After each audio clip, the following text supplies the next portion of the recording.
नमस्कार। Lab assistant 2022 syllabus पे पूरा मैं आपको डिस्कशन देने वाला हूँ और रघुवीर सेजू MSc बीएड अगेन आपका क्लास में स्वागत और अभिनंदन। क्लास के अंदर शुरू से अंत तक अच्छे से सिलेबस को देखना। फर्स्ट में देखना परीक्षा की स्कीम के बारे में मैं डिस्कशन कर रहा हूँ। तो पेपर आपका दो डिवाइडेड में होगा, जिसमें पोर्शन अ भी रहेगा और उसके साथ में पोर्शन ब भी रहेगा। पोर्शन अ पूरा का पूरा जीके से रिलेटेड रहेगा। जीके में भी ज़्यादा नहीं है, एक तो जनरल जो अपने यहाँ पे आर्ट कल्चर है और थोड़ा बहुत हिस्ट्री का पोर्शन है और उसके साथ में राजस्थान से रिलेटेड जियोग्राफी का पोर्शन रहेगा। तो पोर्शन अ के अंदर टोटल आपके पास में 100 मार्क्स रहेंगे और पोर्शन 2 के अंदर टोटल आपके पास में 200 मार्क्स रहेंगे। इस प्रकार से मिला करके 300 का टोटल पेपर और ये 3 आवर्स का होने वाला है, 3 घंटे का रहने वाला है।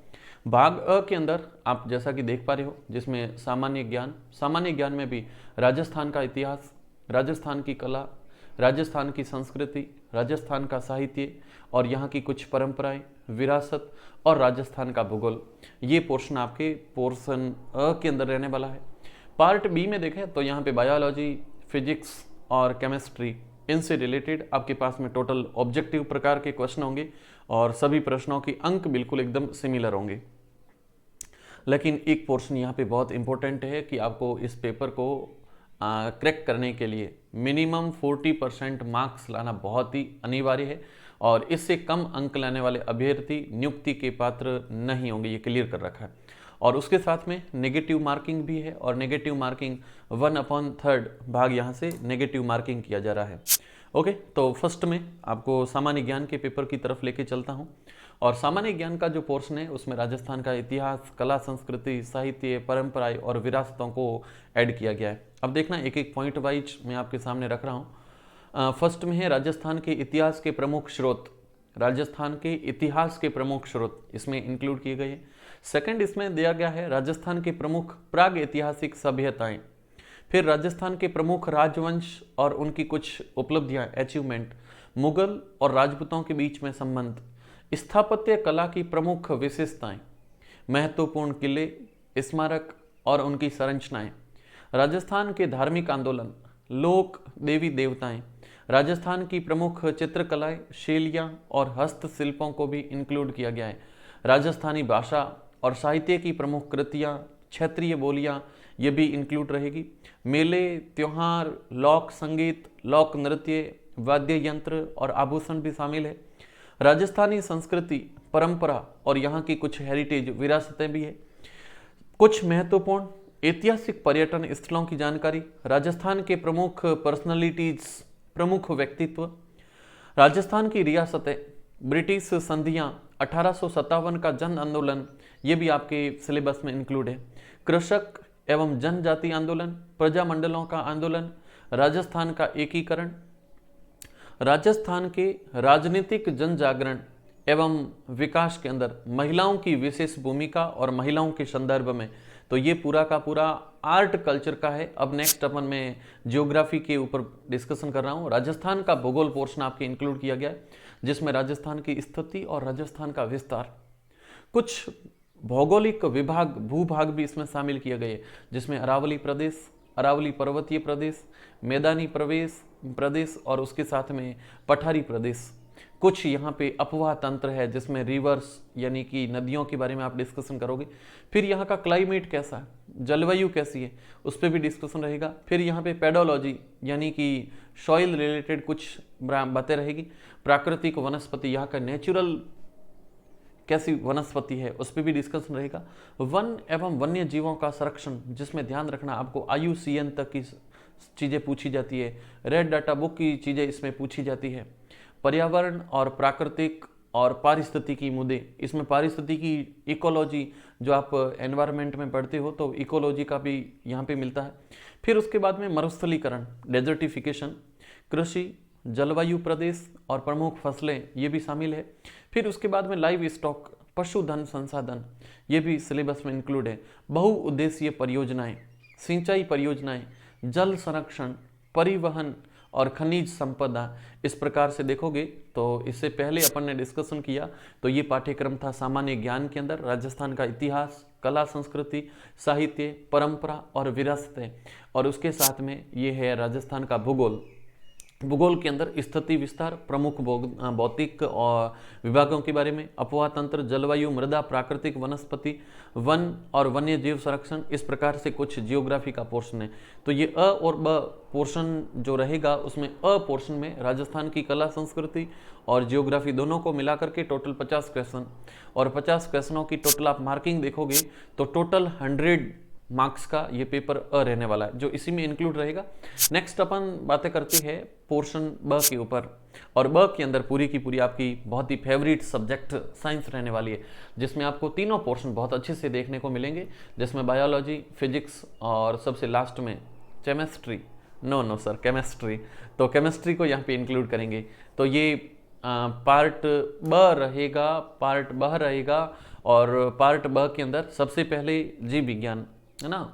तो इस पोर्शन ब को भी 3 भागों में बांटते हैं, जिसमें पार्ट फर्स्ट पे अपन देखना general characteristic of algae, fungi, lichens, bryophyta, pteridophyta, gymnosperm and angiosperm, मतलब कि शैवाल, कवक, शवाक मीन लाइकेंस, ब्रायोफाइटा, टेरिडोफाइटा, अनावर्त बीजी, आवर्त बीजी पादपों के सामान्य लक्षण। ये तो बायोलॉजी के अंदर टोटल जो 8 यूनिटें हैं बॉटनी जूलॉजी के रेस्पेक्ट में, तो यहाँ से ये फर्स्ट यूनिट है। मॉर्फोलॉजी ऑफ एंजियोस्पर्म, जिम्नोस्पर्म नहीं एंजियोस्पर्म, जिसका सीड कॉट के अंदर क्लोज रहता है। Structure and modification of root, stem, leaf, structure of flower and seed. यहाँ पे स्ट्रक्चर ऑफ फ्लोवर के अंदर काफ़ी सारे आपको फ्लोवर फॉर्मूले भी, तो उन चीज़ों को भी थोड़ा ध्यान रखना पड़ेगा। आवर्तबीजी पादपों की आकारिकी, मूल, स्तंभ, पर्ण की संरचना, उसका रूपांतरण, पुष्प एवं बीज की संरचना, ये आपकी सेकंड यूनिट है। उसके साथ में प्लांट एनाटॉमी, जिसमें टिश्यू सिस्टम, सेकेंडरी ग्रोथ के अंदर जो डेंड्रोक्रोनोलॉजी है उसको अच्छे से ध्यान रखना, और सेकेंडरी ग्रोथ के अंदर एनुअल रिंग्स है उसको ध्यान रखना।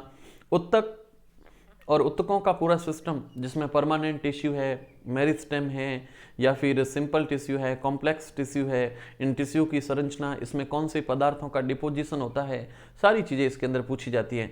तो उत्तकों के अंदर पादपों का शरीर, उत्तक, उत्तक तंत्र और उसके साथ में द्वितीयक वृद्धि, ये पूरा टॉपिक इसमें इंक्लूड है।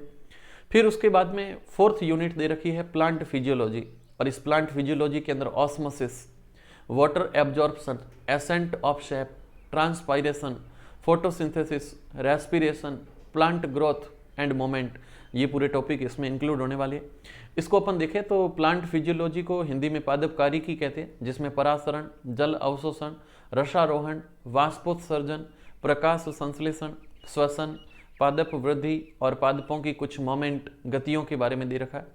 फिफ्थ यूनिट है एनवायरमेंट स्टडीज, जिसके अंदर structure and types of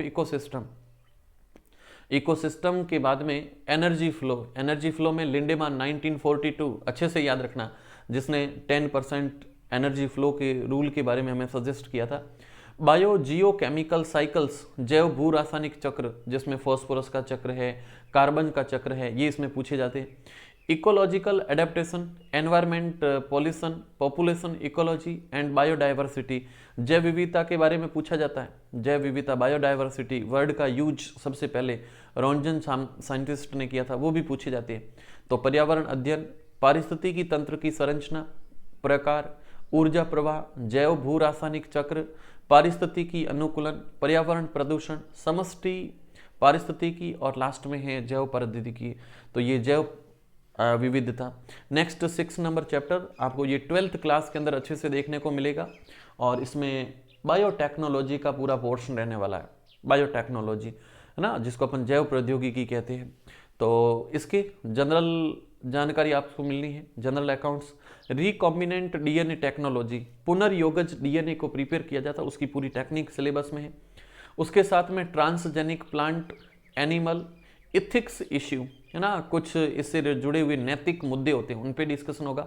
applications of biotechnology in agriculture and medical field, तो हिंदी में देख लीजिए जैव प्रौद्योगिकी, इसकी सामान्य जानकारी, पुनर्योगज डीएनए तकनीकी, ट्रांसजेनिक पादप और जंतु, नैतिक मुद्दे, कृषि एवं चिकित्सा क्षेत्र में जैव प्रौद्योगिकी का अनुप्रयोग, तो ये यूनिट नंबर 6 थी। उसके बाद में unit number 7 economic importance of plant यानी कि पादपों का आर्थिक महत्व, ये यूनिट नंबर 7।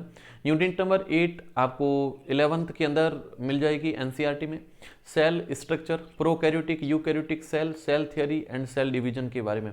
सेल डिवीजन में भी मियोसिस, माइटोसिस और उनकी कैरियोकाइनेसिस है ना, इनके ऊपर अच्छे से ध्यान देना। और उसके साथ में साइटोकाइनेसिस, कोशिका विभाजन, केंद्रक विभाजन, वर्ड किसने दिया था, लंबी अवस्था, छोटी अवस्था, सेंट्रल डॉग्मा, ये सिस्टम भी इसमें पूछा जाएगा। और उसके साथ साथ में आपको सेल थियरी भी, तो ये सारे सिस्टम्स दे रखें। तो कोशिका, उसकी स्ट्रक्चर, प्रोकैरियोटिक, यूकैरियोटिक यानी कि असीम केंद्री और ससीम केंद्री, कोशिका विभाजन और कोशिका विभाजन के साथ में कोशिका सिद्धांत, ये टॉपिक आपके पास में रहने वाले हैं। नेक्स्ट आप देखोगे जीव विज्ञान, और इसको पार्ट ब के अंदर डाला गया है क्योंकि जीव विज्ञान के बायोलॉजी के 2 पोर्शन कर दिए गए। तो सेकंड में है जेनेटिक्स, ये मिलेगा आपको 12th के अंदर।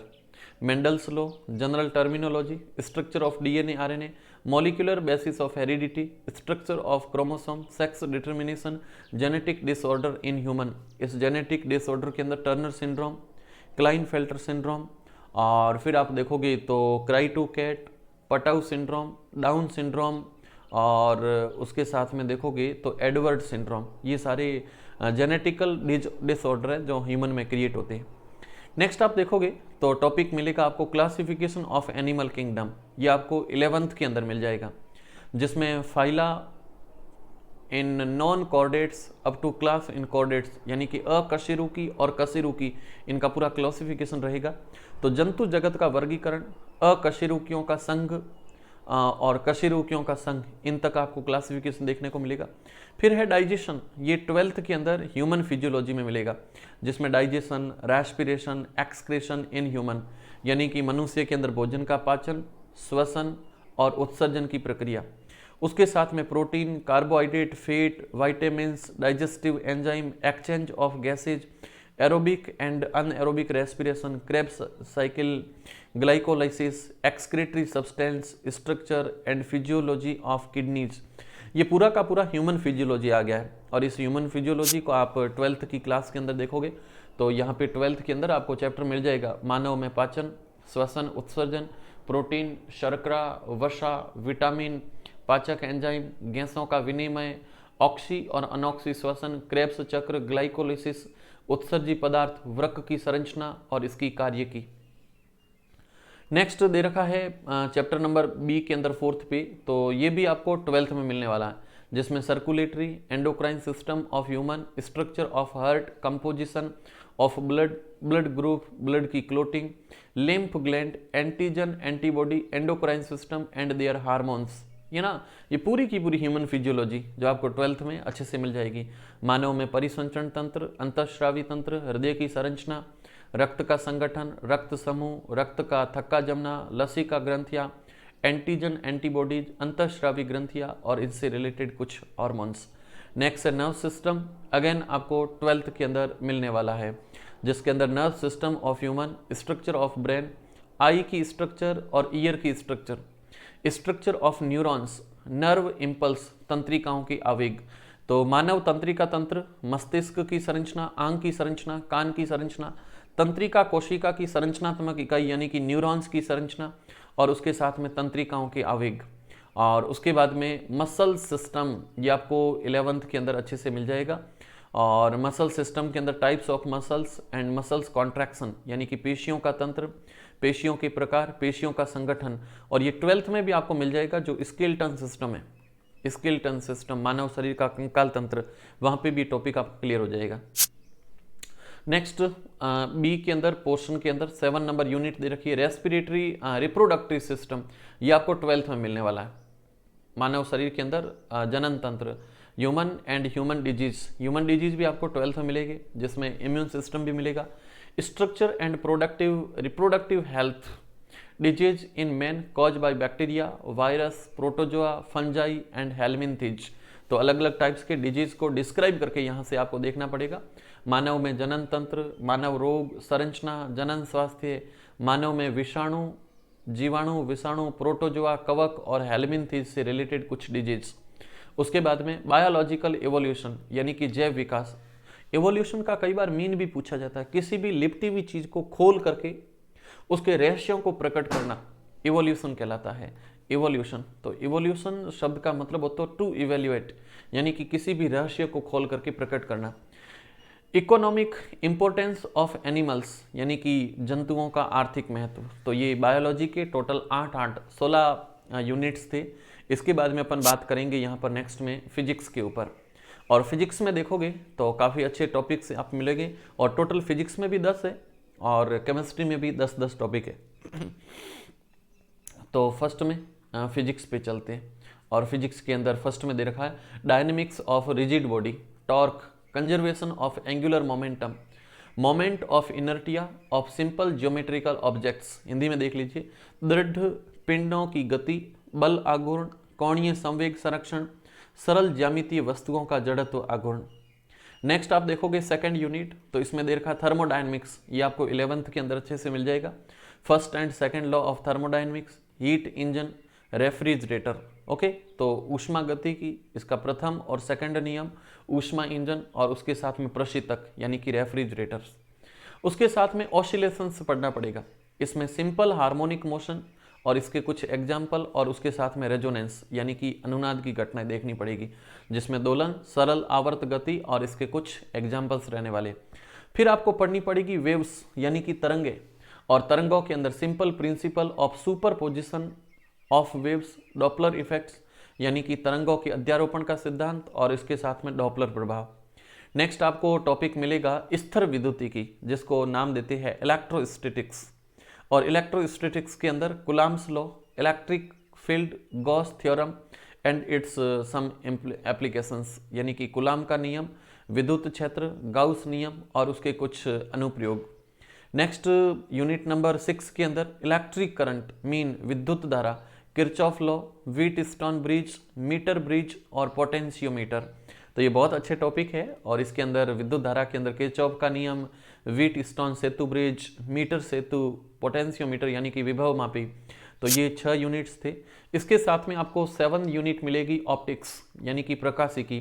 तो सूक्ष्मदर्शी और दूरदर्शी मीन माइक्रोस्कोप एंड टेलीस्कोप। उसके साथ में प्रकाश की तरंगों का व्यतिकरण यानी कि इंटरफेरेंस। उसके साथ में डिफ्रैक्शन मीन विवर्तन। उसके साथ में पोलराइजेशन ऑफ लाइट मतलब ध्रुवण, और लास्ट में है पोलेरीमीटर यानी कि ध्रुवण मापी। तो ये अच्छा टॉपिक आपको 12th के अंदर मिल जाएगा। नेक्स्ट है एटम, अगेन 12th में मिलेगा फिजिक्स में। तो इसमें हाइड्रोजन परमाणु का बोहर मॉडल, ये ना एटम, ये पूरा का पूरा यूनिट नंबर 8 दे रखा है।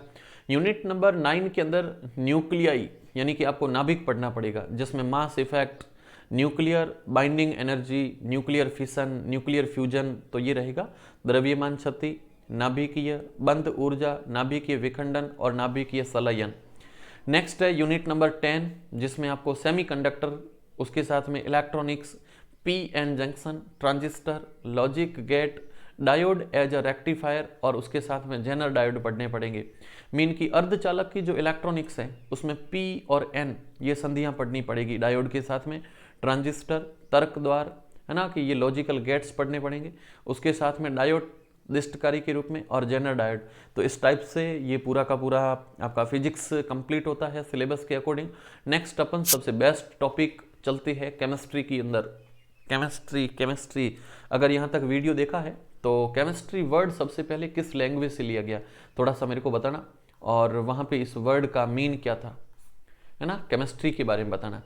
तो केमिस्ट्री के अंदर फर्स्ट टॉपिक आपको यहाँ पे मिलेगा periodic table and atomic properties. Mean की आपको 11th के अंदर मैं 12th का जा रहा हूँ। 11th के अंदर एक तो आपको 3rd नंबर चैप्टर और उसके साथ में आपको 2nd नंबर चैप्टर, ये दोनों आपको पढ़ने पड़ेंगे। तो आवर्त सारणी और उनके कुछ परमाणु गुणधर्म यानी कि periodic table and atomic properties. तो देखो टॉपिक वाइज और क्लियर पॉइंट आपको दे रखे।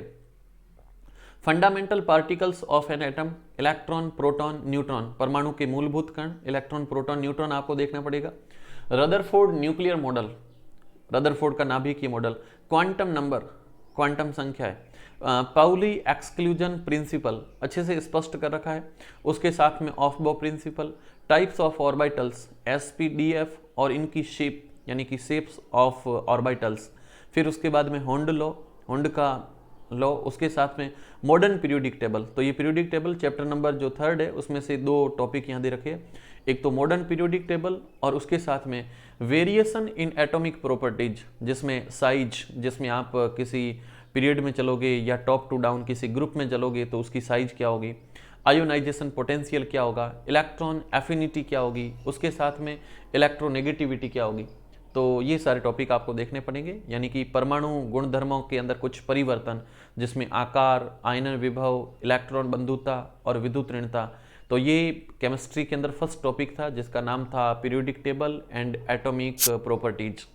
सेकंड आपको एस ब्लॉक और पी ब्लॉक, ये पूरा का पूरा 11th वाला ही देखना है, वैसे 12th में भी दे रखा है लेकिन यहाँ तक जो दे रखे हैं वो 11th में आपके क्लियर हो जाएंगे। एस ब्लॉक और पी ब्लॉक, पी ब्लॉक में 2 जो ग्रुप है वो 11th में, बाकी सब आपको 12th में मिलेंगे। तो एस और पी ब्लॉक के अंदर जनरल इंट्रोडक्शन, इलेक्ट्रॉनिक कॉन्फ़िगरेशन, उसके साथ में occurrence, oxidation state, trends in physical and chemical properties और इनर्ट पेयर इफेक्ट यानी कि अक्रिय युग्म प्रभाव। तो एस और पी ब्लॉक तत्वों का सामान्य परिचय, इनका कुछ इलेक्ट्रॉनिक विन्यास, इनकी ऑक्यूरेंस प्राप्ति कहाँ से होती है, कौन कौन से इसके स्रोत रहते हैं और कौन से इसके और मीन की अयस्क रहते हैं, ऑक्सीडेशन स्टेट कौन सी होगी और मोस्ट प्रिफरेंशियल ऑक्सीडेशन स्टेट कौन सी होगी। कुछ भौतिक रासायनिक गुणों में आपको कुछ प्रॉपर्टीज देखनी पड़ेगी और इनर्ट पेयर इफेक्ट्स, ये सेकंड यूनिट थी।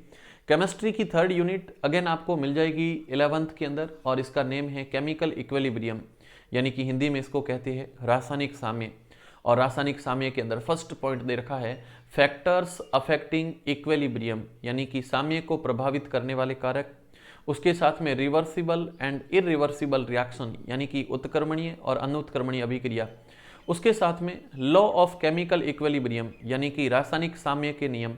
और उसके साथ में ली चटेलियर प्रिंसिपल, यानी कि लॉ सतेलिए का प्रिंसिपल। ये टॉपिक बहुत अच्छे से दे रखे हैं।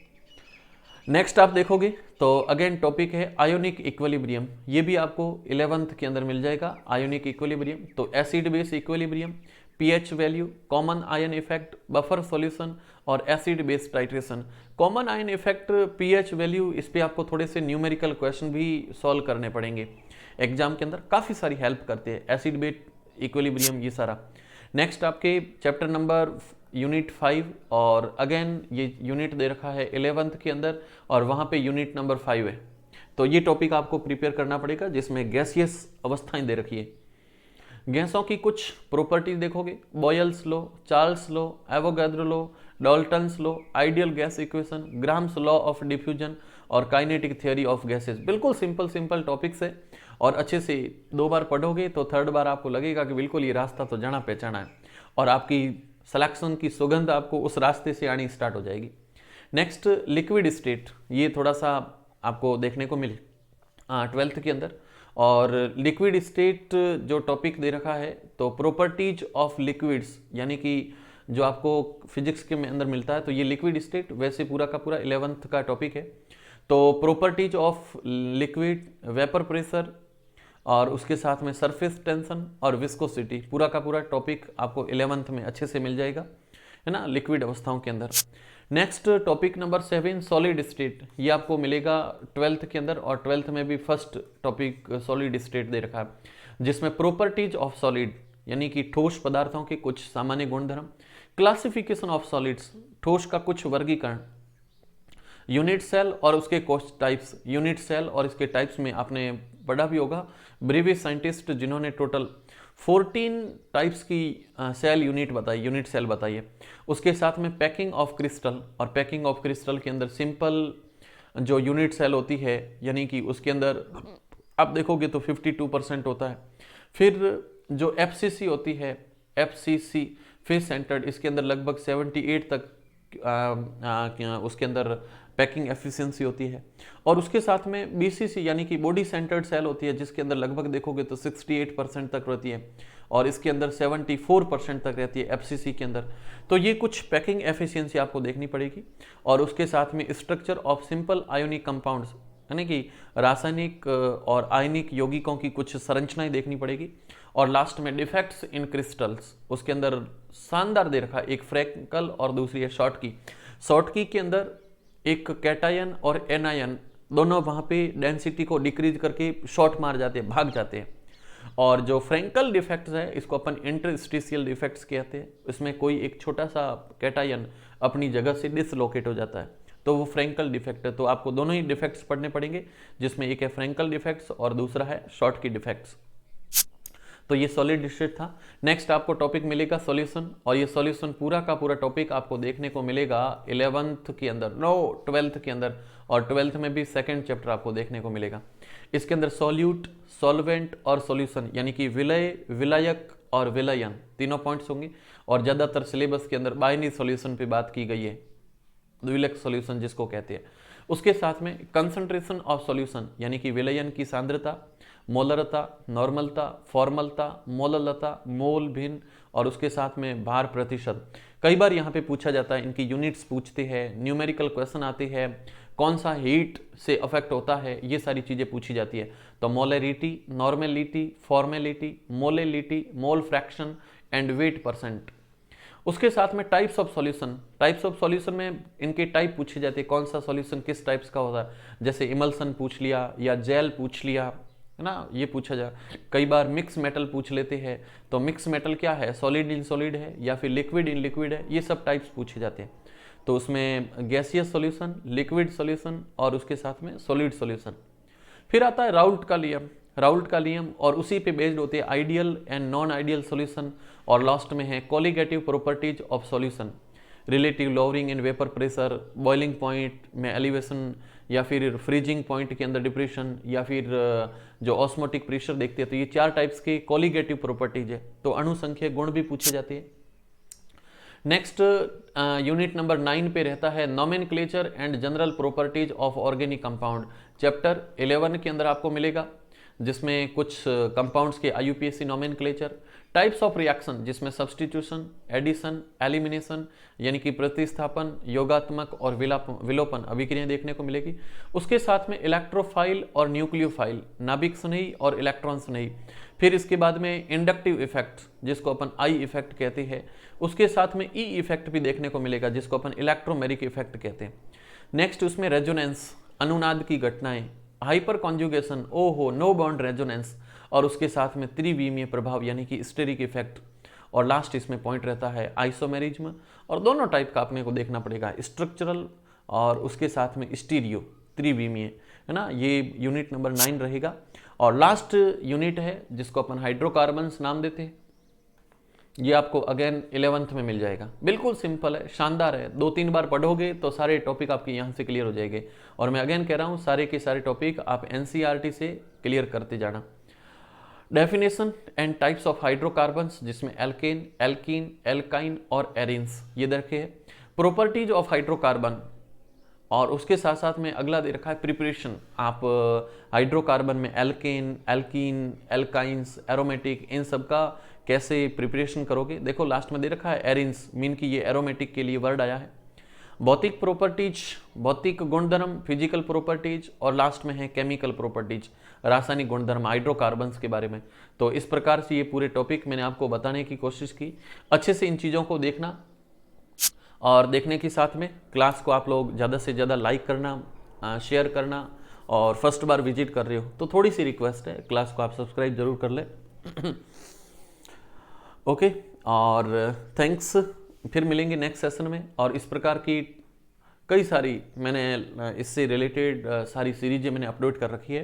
तो टाइम टू टाइम आप लैब असिस्टेंट प्ले लिस्ट में जाकर के आप चेक करें, और वहाँ से काफ़ी सारी सीरीज आपको देखने को मिलेगी। तो क्वेश्चन आंसर के साथ में फिजिक्स, केमिस्ट्री, बायोलॉजी का आनंद लें। So thank you, wish you all the best, bye.